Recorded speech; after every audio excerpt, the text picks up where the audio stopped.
No one expected that a boy born in a dirty alley of New York would go on to shake the entire Wild West. They say he wasn't supposed to live past 20, yet he cheated death not once, but 9 times. Every bullet fired at him missed its mark. Every bounty hunter chasing him ended up in a coffin, and every lawman who tried to tame him became part of his legend. His name, Billy the Kid. But who was he really? A cold-blooded killer? A misunderstood hero? Or just another orphan boy trying to survive in a brutal world that never gave him a chance? This isn't just a story of gunfights and escapes. This is a story of a teenager caught in the wrong place at the wrong time. Again and again, a boy who lost his parents young, who never went to school, and who quickly learned that in the Wild West, you either shoot first or you don't get to shoot at all. The world remembers. Billy the Kid is an outlaw with a revolver in one hand and a bounty on his head. But very few know the boy behind the legend, a boy named Henry McCarty. That was his real name. No one really knows when or why he became Billy the Kid. But by the time people started calling him that, he was already on the run. The year was 1877. New Mexico wasn't the quiet desert land you see in postcards. It was wild, lawless, and boiling with tension between corrupt businessmen, cattle barons, and the young gunslingers they used like pawns. It was in this chaos that Billy found his place, and from that moment on, his life turned into a game of survival. At just 17 years old, Billy had already killed a man, but it wasn't what you'd think. He didn't walk into a saloon looking for trouble. He was bullied, attacked, and when pushed too far, he fought back the only way he knew how, with a gun. That's when he became a fugitive. That's when the legend began. He could have run away. He could have vanished into Mexico, like many others did. But instead, Billy chose to stay. Why? Because even though he was just a teenager, he had a strange sense of justice. He wasn't fighting for money or fame. He was fighting for loyalty, for friendship, for a cause bigger than himself. That cause came in the form of the Lincoln County War, a brutal feud between two powerful business groups in New Mexico. One side had the money, the other had the anger, and Billy had nothing to lose. He joined a group called the Regulators, a band of young men hired to stand against corrupt businessmen and fight back. But this wasn't a clean war. There were no uniforms, no rules, just ambushes, betrayals, and gunshots in the dark. Billy became the face of that war, not because he wanted to, but because he was too fast with a gun and too smart to be caught. He was always one step ahead, always vanishing before the law could grab him. The newspapers started writing about him. The kid strikes again. The kid escapes. The kid shoots and rides away. Overnight, Henry McCarty became Billy the Kid, and his story turned into legend. But behind every headline, there was a boy who never had a real home. A boy who lost his mother to tuberculosis and never saw his father. A boy who never asked to be famous. He just wanted to live. But living was a luxury he couldn't afford anymore. The law wanted him dead. The businessmen wanted him silenced. And his own allies began to fear him. Because Billy wasn't afraid to pull the trigger. But he also wasn't afraid to speak the truth. And that made him dangerous. In the next few years, Billy would escape jail more than once, outrun entire posses, and walk into towns where everyone wanted him dead, and still come out alive. People said he had a sixth sense, that he could smell danger, that he could talk his way out of anything. But the truth was simpler. He had nothing left to lose. That's what made him unstoppable. But here's where the story takes a strange turn. Because while the world painted him as a criminal, many in New Mexico saw him as a hero, a modern-day Robin Hood. He helped farmers, protected widows, and never hurt an innocent man unless he had to. But the more powerful he became, the more enemies he made. And soon, someone was sent to stop him. Someone Billy once trusted. Someone who knew how he thought.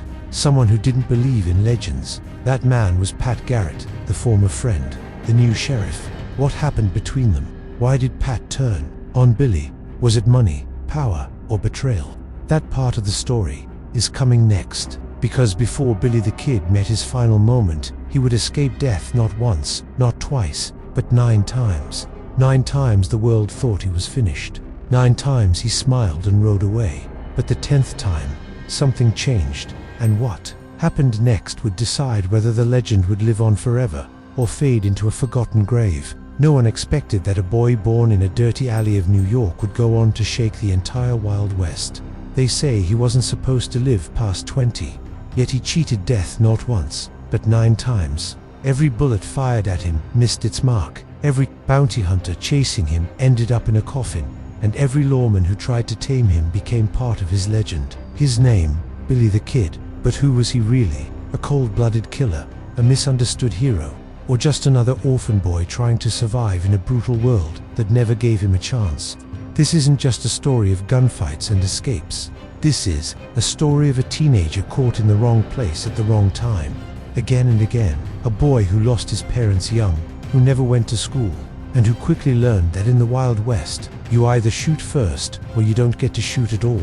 The world remembers Billy the Kid is an outlaw with a revolver in one hand and a bounty on his head. But very few know the boy behind the legend, a boy named Henry McCarty. That was his real name. No one really knows when or why he became Billy the Kid. But by the time people started calling him that, he was already on the run. The year was 1877. New Mexico wasn't the quiet desert land you see in postcards. It was wild, lawless, and boiling with tension between corrupt businessmen, cattle barons, and the young gunslingers they used like pawns. It was in this chaos that Billy found his place, and from that moment on, his life turned into a game of survival. At just 17 years old, Billy had already killed a man, but it wasn't what you'd think. He didn't walk into a saloon looking for trouble. He was bullied, attacked, and when pushed too far, he fought back the only way he knew how, with a gun. That's when he became a fugitive. That's when the legend began. He could have run away. He could have vanished into Mexico, like many others did. But instead, Billy chose to stay. Why? Because even though he was just a teenager, he had a strange sense of justice. He wasn't fighting for money or fame.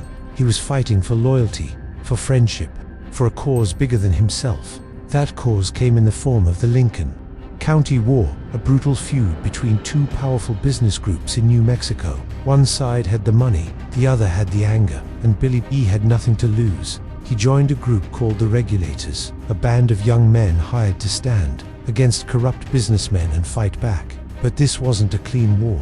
There were no uniforms, no rules, just ambushes, betrayals, and gunshots in the dark.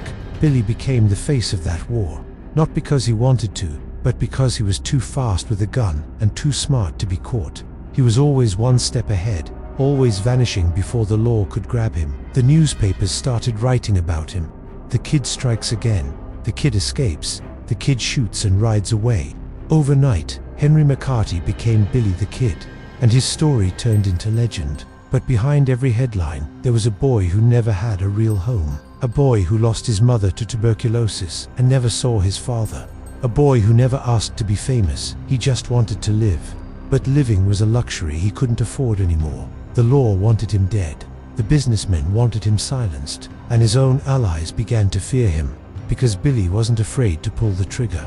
But he also wasn't afraid to speak the truth, and that made him dangerous. In the next few years, Billy would escape jail more than once, outrun entire posses, and walk into towns where everyone wanted him dead, and still come out alive. People said he had a sixth sense, that he could smell danger, that he could talk his way out of anything. But the truth was simpler. He had nothing left to lose. That's what made him unstoppable. But here's where the story takes a strange turn. Because while the world painted him as a criminal, many in New Mexico saw him as a hero. A modern-day Robin Hood. He helped farmers, protected widows, and never hurt an innocent man unless he had to. But the more powerful he became, the more enemies he made. And soon, someone was sent to stop him. Someone Billy once trusted. Someone who knew how he thought. Someone who didn't believe in legends. That man was Pat Garrett, the former friend, the new sheriff. What happened between them? Why did Pat turn on Billy? Was it money, power, or betrayal? That part of the story is coming next. Because before Billy the Kid met his final moment, he would escape death not once, not twice, but 9 times. 9 times the world thought he was finished. 9 times he smiled and rode away. But the 10th time, something changed. And what happened next would decide whether the legend would live on forever or fade into a forgotten grave. Most people think legends are born in battle, but Billy the Kid's legend started with something much quieter. A loss. His mother, Catherine McCarty, was the only person who truly cared about him. She was strong, kind, and held their tiny family together despite all the struggles. But when Billy was just 14, she died of tuberculosis. No final goodbye, no warm memories, just an empty room and a young boy with no one left in the world. After her death, everything fell apart. He wandered from place to place, doing odd jobs to survive, washing dishes, cleaning stables, anything that paid a few cents. But in a world where every man carried a gun and every town had its own rules, staying out of trouble was nearly impossible. It was in Arizona territory that things took a turn. Billy had a short temper, but not the kind that exploded loudly. He was clever, maybe too clever. One day, during an argument with a blacksmith, things got physical. A punch was thrown, a pistol drawn, and before Billy even realized what had happened, the blacksmith was on the ground, lifeless. Billy didn't wait around. He ran. That's the moment he became a wanted man. At just 16, Billy was already learning how to live like a fugitive. He changed towns, changed names, and somehow always stayed ahead of the law. But it wasn't just about survival anymore. It was about control. Every time he escaped, it wasn't luck. It was planning, watching, knowing who to trust and who to avoid. He had no formal education, but in the game of life and death, he was learning fast. He had a certain charm too. Women liked him. Locals often protected him. Even some lawmen hesitated to shoot him on sight. They said he was polite, soft-spoken, and never rude unless you crossed a line. That made things complicated, because how do you hate a man who smiles while asking for his coffee, but might shoot someone 5 minutes later? Then came Lincoln County. This wasn't just another dusty town. It was the center of one of the most violent land wars in American history. At the surface, it looked like a simple rivalry between two businesses, one run by Lawrence Murphy and James Dolan, and the other by a newcomer, John Tunstall. But this wasn't about business. It was about power, control, and who got to rule. The territory. Billy found himself in the middle of it. He had joined Tunstall's team not because he loved politics, but because Tunstall treated him with respect. For the first time in years, someone trusted Billy, gave him work, and saw him as more than just a runaway. In return, Billy became loyal, almost blindly. But that loyalty came at a cost. One cold day, while riding with Tunstall's men, Billy saw something that would change him forever. Tunstall was ambushed and killed by deputies working for Murphy's side, shot dead, left in the dirt. And just like that, Billy lost another person who had believed in him. He didn't cry. He didn't scream.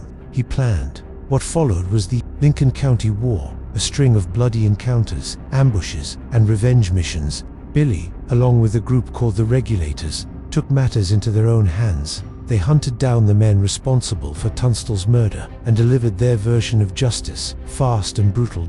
But now, he wasn't just a wanted teen, he was a marked outlaw. The newspapers gave him a new nickname, Billy the Kid. The price on his head grew higher with each passing month, and still, he slipped away every time. One of the most famous moments came when he was captured and jailed. Everyone thought it was over. He was locked in a secure room, under heavy guard, awaiting execution. But Billy wasn't done. He waited, watched, and one night, when the timing was just right, he made his move. He managed to grab a guard's gun, shot his way out, and disappeared into the New Mexico hills. No one could believe it. A teenager, barely grown, had just outwitted the entire local law. They started calling him a ghost, but ghosts don't have friends. And for Billy, the loneliness was catching up. He had no home, no family, and now even his allies were afraid to be seen with him. The people he once rode with were settling down, choosing peace over chaos. Billy couldn't. The moment he stopped running, he knew what would happen, the noose, or the bullet. And yet, he kept going. He was seen helping poor farmers, sharing food with hungry children, sometimes even giving away stolen cattle to struggling families. That's why many in New Mexico refused to turn him in. To them, he wasn't just an outlaw. He was something else, a symbol of rebellion, of freedom, of a boy who refused to bow to corrupt power. But in the shadows, something else was building. A new sheriff had been appointed, Pat Garrett. He wasn't just any lawman. He knew Billy. They had once been friends. They had eaten together, laughed together, maybe even trusted each other. But things were different now. Garrett had taken an oath. As the desert winds carried dust through the quiet towns of New Mexico, Billy the Kid's name was whispered in saloons, courtrooms, and even around family dinner tables. Everyone had heard a different version of him. Some said he was a murderer who enjoyed pulling the trigger. Others swore he was a young man forced to choose violence in a world where survival depended on speed and silence. But no matter which side people believed, they all agreed on one thing: Billy was out there, and he wasn't afraid. Pat Garrett, now sheriff of Lincoln County, couldn't escape that truth either. Every step he took in his new role brought him back to one name: the Kid. He had accepted the badge thinking it would give him authority, but it came with responsibility, pressure, and danger, especially when your biggest mission was to capture someone you once called a friend. The conflict between Garrett and Billy wasn't just about law and order, it was personal. They had once sat at the same table, shared food, stories, and moments of laughter. But now, Garrett was under pressure from powerful men. Landowners, politicians, and even businessmen from Santa Fe were watching him. Billy had embarrassed the system too many times. He had broken out of jail, killed men tied to powerful families, and made the law look weak. Garrett's reputation and perhaps his future depended on stopping him. But hunting Billy was never easy. He didn't leave tracks. He knew the land better than any map. Hills, caves, old mining shacks, he had used them all as shelter. And people helped him. Not because they feared him, but because many respected him. He had stolen cattle, yes, but never from the poor. He had fought, but mostly against those with more power. In many ways, Billy represented something deeper: a broken system that pushed the weak aside while protecting the rich. And that's why catching him wasn't just a chase, it was a message. One evening, Garrett received word from a nervous rancher. Billy had been spotted near Fort Sumner, hiding out with old friends. This wasn't the first rumor Garrett had heard, but something felt different this time. Fort Sumner wasn't just any hideout. Tip had once been Billy's safe space. He had friends there, even family-like connections. Some said he was still in love with a girl from that town. That maybe, in between running from the law, he was still chasing a piece of normal life. Garrett quietly formed a small group of men he trusted. He didn't want a loud posse or show of force. If the people of Fort Sumner knew the sheriff was coming, they'd protect Billy or hide him deeper. Garrett's plan was silent, strategic. They rode under the cover of darkness, avoiding roads and lights, only speaking when necessary. Meanwhile, Billy was still unaware of how close danger really was. In his own mind, he was still planning, still thinking 2 steps ahead. He knew Garrett was hunting him. He even joked about it with friends. "Pat's smart," he once said, "but not smarter than me." Deep down, he might have known that the walls were closing in, but a part of him believed his luck hadn't run out yet. In those final days, Billy began visiting old haunts, familiar homes, places with memories. He laughed more, spoke softer, and even played guitar late into the night, something he hadn't done in years. But every time someone knocked on the door, his hand went to his belt. Every voice outside made his eyes narrow. Peace never lasted long for Billy the Kid. And then there were the others. Not just Garrett's men or Billy's friends, but people caught in the middle. Like Pete Maxwell, the owner of the house where Billy often stayed. Pete didn't want trouble, but he knew both men. Garrett had visited him once before, quietly asking questions. Pete gave little away. He wasn't sure if Billy was a criminal or a lost soul, but he didn't want to be the reason. Blood was spilled. Then there was a young woman in Fort Sumner. Rumors said she and Billy had once been close. Some said they were still in love. Others believed she had already moved on. But one thing was clear: Billy still cared for her. And in those days, he visited her more often than usual. Did he know? The end was near. Was he trying to hold on to something real before it all faded away? The town felt the tension. Doors closed earlier. Strangers were watched more closely. The silence of the nights grew heavier, as if everyone was waiting for something to happen. And somewhere out there, Garrett was getting closer. His men stayed hidden during the day and moved at night. They avoided confrontation, only asking quiet questions in distant places. But Garrett's focus was sharp. He knew Billy's habits. He guessed that if Billy was in Fort Sumner, he wouldn't leave until he was forced to. It wasn't just about hiding anymore. It was about heart. And that's what made everything harder. Because this wasn't just a story of a criminal and a sheriff. It was a story of loyalty torn in half, of a lawman forced to become a hunter, and an outlaw who was once just a boy looking for safety. Garrett remembered Billy's laugh, his sharp comebacks, the way he rode horses like he was born on one. Killing him wouldn't feel like justice. It would feel like betrayal. But Garrett didn't have a choice anymore. The closer he got, the more pressure built up. The newspapers had already begun spinning headlines. Sheriff Garrett closes in on the kid. One final chase. The world was watching now. And if Garrett failed, he wouldn't just lose respect, he'd lose everything. As the night approached, the stars above Fort Sumner shined a little brighter, unaware of the storm that was forming just beneath them. Inside one quiet house, Billy the Kid laughed softly, unaware of the boots drawing near. He had no idea that one of his final nights might be starting. Or maybe he did. Maybe some part of him felt it in the air. But not yet. Not tonight. Because before fate could decide what would happen next, the desert still had stories to whisper, and the wind wasn't done carrying secrets. And while everyone waited for the final showdown, one thing became clear. This was no longer about the law. This was personal. The air in Fort Sumner that night felt different. It was unusually still, like the world itself was holding its breath. The stars hung low and heavy, and the moon cast pale shadows across the empty streets.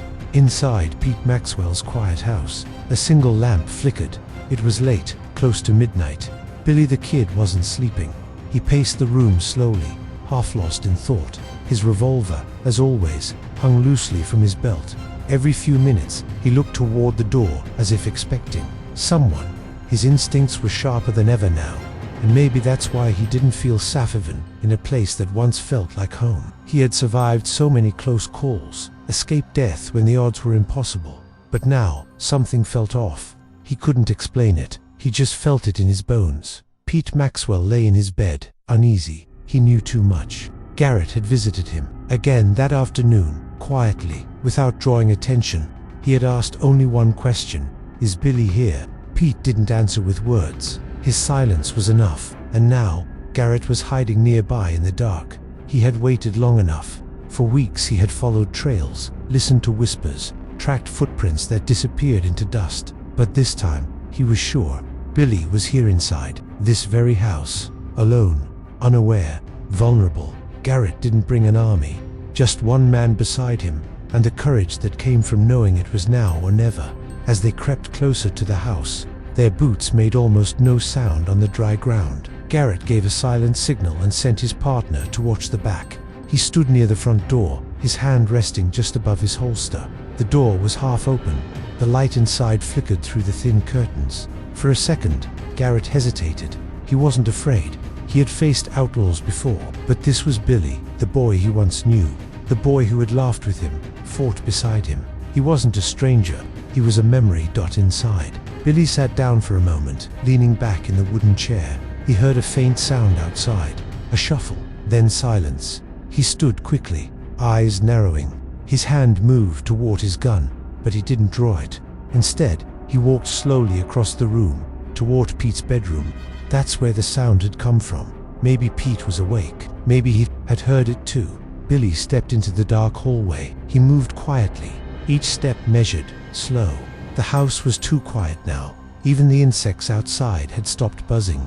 Every sound, every heartbeat seemed louder than usual. He reached Pete's door and whispered, "Pete, you awake?" There was no answer from inside the room. Garrett heard that voice, that familiar voice. For a second, the past flashed before his eyes. Campfires, horses, laughter echoing across the plains. Then, just like that, the moment was gone. He raised his revolver. Billy stepped closer, the door slightly ajar. He reached out with one hand, trying to find his friend in the dark. And then a shadow moved, the sound of a breath. Fingers tightened around cold metal. In that thick silence, just before the world could tilt one way or another, something unexpected happened. A voice outside the house broke the stillness. It wasn't loud. It was soft, tired, almost casual. But in a moment like that, even a whisper felt like thunder. Billy. It was Paulita's voice. She was calling from across the yard, standing under the dim light of the porch lantern at her uncle's place. Maybe she couldn't sleep. Maybe she had a feeling. Or maybe somehow she sensed that Billy was in danger. Inside the house, the sound hit Billy like a shock. His fingers froze. For a split second, his attention drifted. He turned his head, slightly toward the window behind him. Garrett saw it, and his heart skipped. He had been ready to act. But now something pulled at him too. That voice, that girl, She wasn't part of the plan. He hadn't expected anyone else to be awake. And now, she was out there calling the name of a man Garrett was about to kill. Billy didn't draw his gun. He stepped back instead. Something had changed in his eyes. It wasn't fear. It was recognition, like a memory had returned and cracked through the tension. His shoulders loosened, just a little. He exhaled, and then he said something Garrett didn't expect. "I'm not ready." The words were almost a whisper, meant for no one. Maybe not even Garrett, but they echoed anyway. And in that moment, Garrett hesitated. It was only a second, but that second was everything. Outside, Paulita waited. She looked toward Pete Maxwell's house, unsure if anyone had heard her. She took another step forward. The wind picked up slightly now, just enough to make the trees rustle. And Billy. He took one more step into the darkness. He didn't know Garrett was only a few feet away. He didn't know the sheriff had already pulled the hammer back. But something inside him still told him to move slow. Stay quiet. Trust nothing. But it wasn't just Billy's instincts anymore. Garrett was facing something he hadn't felt before. Doubt. He had hunted Billy for months, seen the wanted posters, listened to the lies, the stories, the facts, but standing there, seeing the shadow of the boy he once knew, hearing that voice outside that girl calling for him like he was still someone worth waiting for, it shook something loose. Was this justice? Or was this an execution? But before he could answer his own question, something else shifted. From the back of the house came a sound neither man expected. Boots. Fast. Rushing across gravel. It wasn't Paulita. It wasn't Garrett's partner either. It was someone else. A third figure, unknown, unseen, moving fast and armed. Both Garrett and Billy heard it at the same time. Billy turned sharply. Garrett's gun rose higher, and now the moment was gone. That calm, slow pause, the one where things still could have gone either way, was shattered.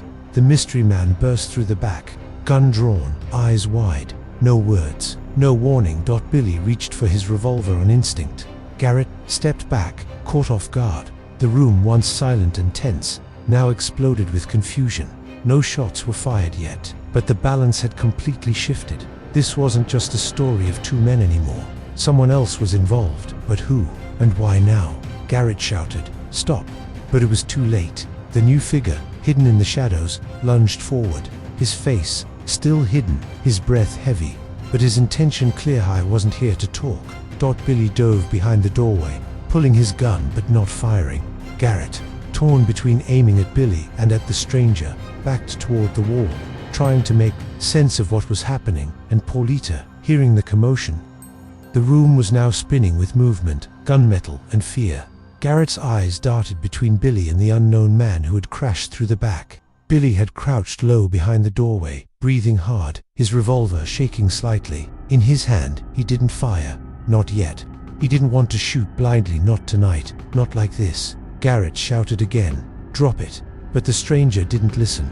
His footsteps echoed across the wooden floor. There was no hesitation in him, no confusion. He had come for one thing: to end Billy the Kid.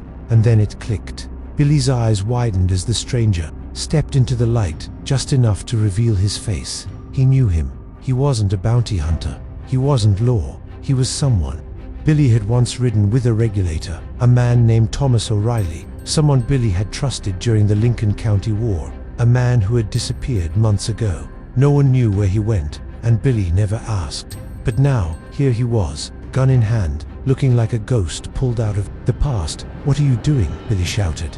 O'Reilly didn't answer, but Garrett finally understood this wasn't about justice or revenge. It was about money. A private bounty had been placed on Billy's head by a wealthy cattle baron, one of the silent enemies from the war Billy thought was over. A bounty higher than what the government offered, quiet, off the books. The kind of bounty only a man like O'Reilly would take. And he knew Billy's hideouts, his friends, his patterns. That's how he had gotten ahead of both of them. Garrett acted first. He stepped in front of O'Reilly, shouting, "You'll go through me first." But O'Reilly didn't blink.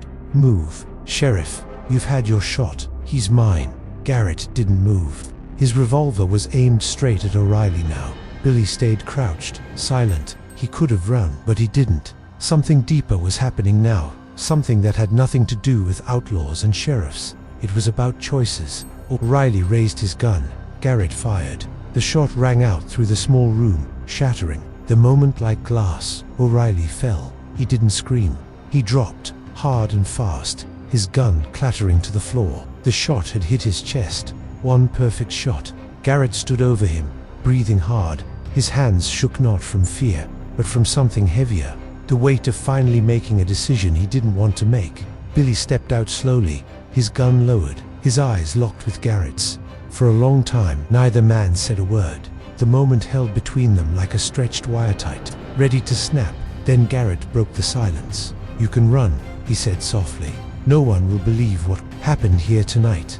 Billy didn't move. He looked down at O'Reilly's body, a man who once fought beside him, a man who had turned into a killer for a sack of gold. It made him think how many more were out there, how many others from his past were waiting to collect the price on his head.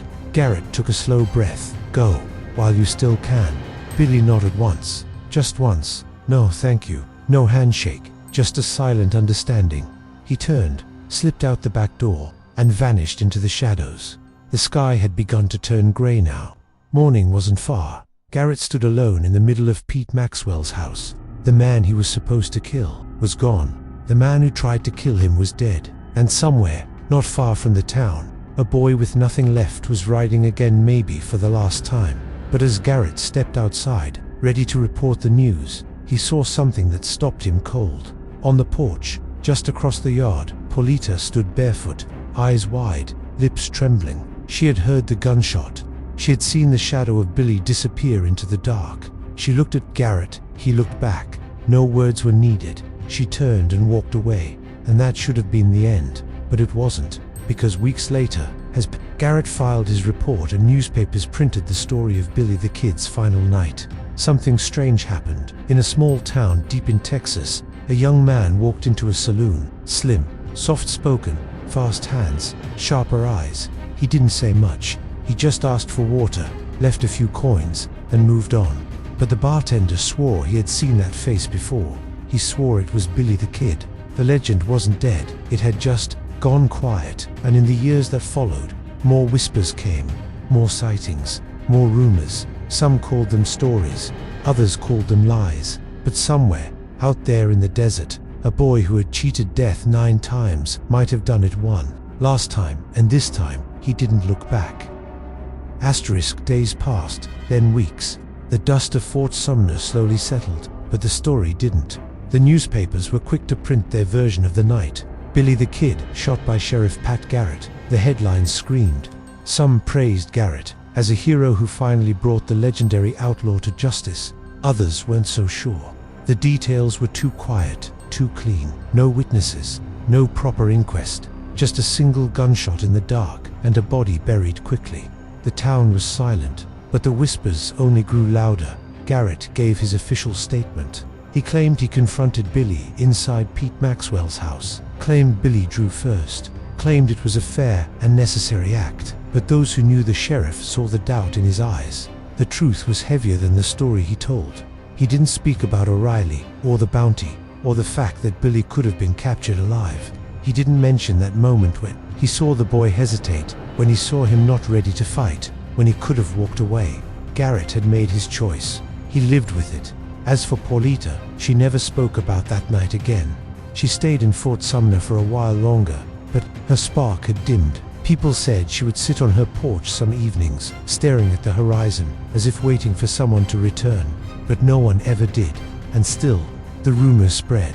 From small border towns to quiet ranches deep in Texas, there were always stories of a stranger passing through, a man who rode alone, a man who never stayed too long. He was polite, never caused trouble, but always watched the door. Some said he still carried the same revolver. Others swore he changed his name and built a new life somewhere across the Rio Grande. No one could prove it, but no one could forget it either. Years later, an old man named Brushy Bill Roberts stepped forward in Hicko, Texas, claiming to be Billy the Kid. He asked for a pardon from the state, saying he had lived in hiding for decades. His face was weathered, his voice soft. He told stories only Billy could have known, but the state refused. They said he was too old, too vague, and without proof. They couldn't believe him. Brushy Bill died shortly after that, but some still believed him. Others think Billy did die that night in Pete Maxwell's house. that Garrett's shot was final, and the legend simply grew beyond the truth. After all, legends don't need proof, they just need people to believe. And Billy's story had everything a legend required: rebellion, escape, loyalty, betrayal, and just enough mystery to live forever. The story of Billy the Kid was never about one man. It was about what he represented: a broken system, a lost generation, a fight for fairness in an unfair world. He was called an outlaw, a murderer, a thief, but to many, he was also a symbol of survival, of courage, of not backing down, even when the whole world is against you. Garrett published a book years later, telling his side of the story. It sold well, but never erased the questions. He lived the rest of his life defending the choice he made that night. Some say he died feeling proud, others say he died feeling guilty. The truth probably lived somewhere in between. As time passed, towns changed, railroads came, the Old West faded, but the story of Billy the Kid remained. It was told in saloons, in schoolrooms, and on quiet porches at sunset. Parents told their children, not as a warning, but as a way to remember that even in the harshest times, some people refused to be tamed. In the end, maybe Billy didn't cheat death 9 times. Maybe he cheated it once, and that was enough. Enough to become a name that never left history. Enough to make the world wonder, what if he had lived? What if he had been given a second chance?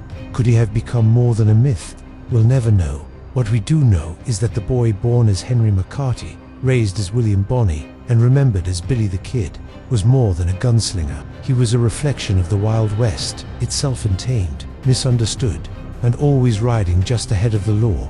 And somewhere, out there in the fading pages of history, his story still rides on, not just because he lived it, but because we keep telling it.